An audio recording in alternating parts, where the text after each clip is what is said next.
Hey guys, today I'm going to take one tweet and tell you how genius that one tweet is from a marketing perspective. So, I own a small marketing agency here in Houston, Texas. And when I saw the tweet and I looked at the history of Andrew Yang, I'm going to focus on just this one tweet. I realized that his marketing strategy really is on point. If I had a client running for president, I would advise him to do exactly what Andrew Yang is doing. It's the same battle that I work with my clients. Most of my clients, if not all of them, are small businesses. They don't, they're not the Walmarts or the Targets. They're not even the Ace Hardware stores or the Home Depots or the Lowe's. They're the mom and pop stores. They're owned by families or multiple people have put money into it to build up a company. So we're not talking about gigantic companies here, and that's what Andrew Yang is doing. He is the small mom and pop shop against the Walmarts and Targets and the Home Depots of the industry, which would be politics. So Andrew Yang understands that the number one thing people want a Democratic candidate to do is to beat Trump. So if you ask any Democrat and you ask them what is the most important factor in you supporting a candidate or not, they would probably say, can they beat Trump? And that is what he's been promoting in his hashtag. But beyond that, whenever Trump is in the news, Andrew will immediately come out with a response on Twitter and on Facebook and on other social media platforms. And that's very key here. That's very important to understand. Because when you're the first one on Twitter and on social media, then the algorithm. So let me go back to the algorithm. So this is the tweet we're going to talk about. Given the president's latest actions, I think impeachment is the right path forward. Asking foreign leaders for political help in return for aid and then suppressing your own agency's inquiry is egregious. There has to be limits, and Congress is right to act.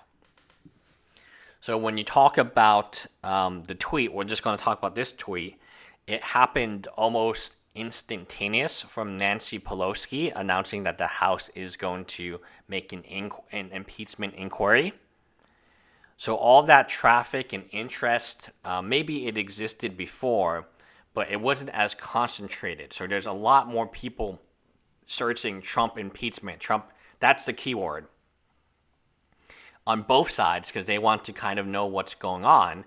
And if you are first to market, if you're the first one out of these candidates with the same amount, let's assume everyone has the same amount of Twitter followers, then Twitter is going to choose to promote the one that has the most, the fastest. So if I have 100 followers and you have 100 followers and I tweet something and 1 second later 100 people like it, what's going to happen is my tweet will go viral. If you tweet something and one person likes it in the first hour, your tweet, even though they're identical, will not go viral, even if we have the same followers. One good example of this is Kickstarter. So I'm going to tell you how Kickstarter really works because I've done I've done a lot of political campaigns for 6 figures of budget on just YouTube. On YouTube, we had close to a 6-figure budget.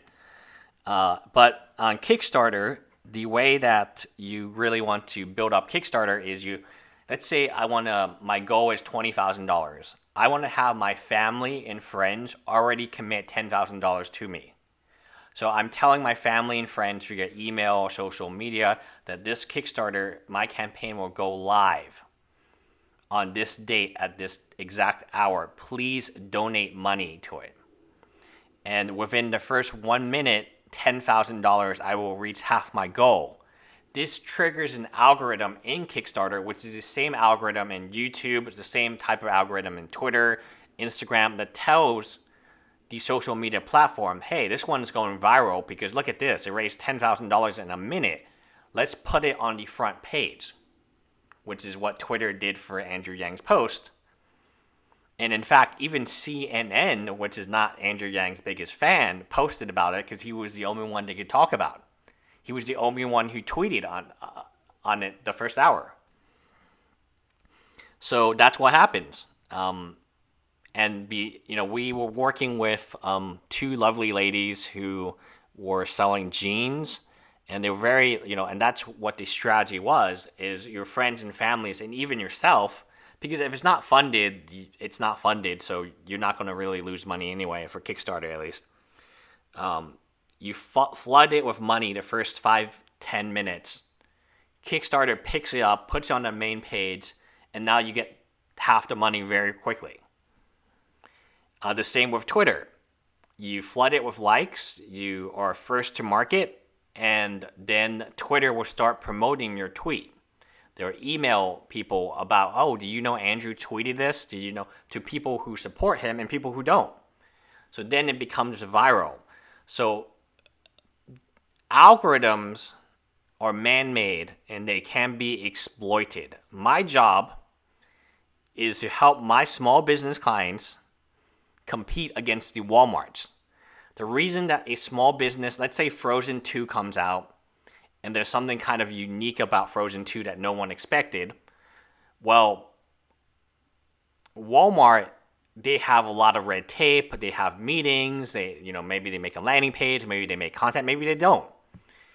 But if I have a small toy store, I can make that decision to rank for those keywords immediately, which is what Andrew Yang has.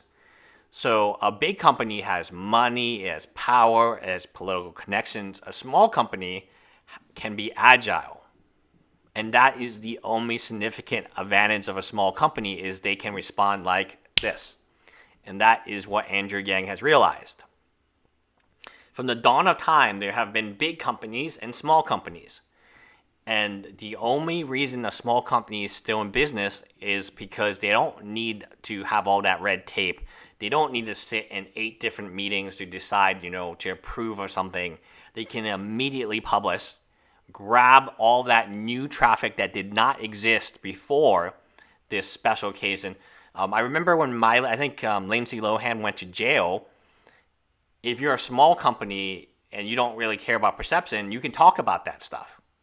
But if you're like Walt Disney, you're like, oh, well, we really, there's a lot of traffic out there, but, what do we say? What do we not say? Let's just not say anything. And then they wouldn't get any traffic while you would get a ton. And that is why Andrew Yang is a genius. Bye, guys.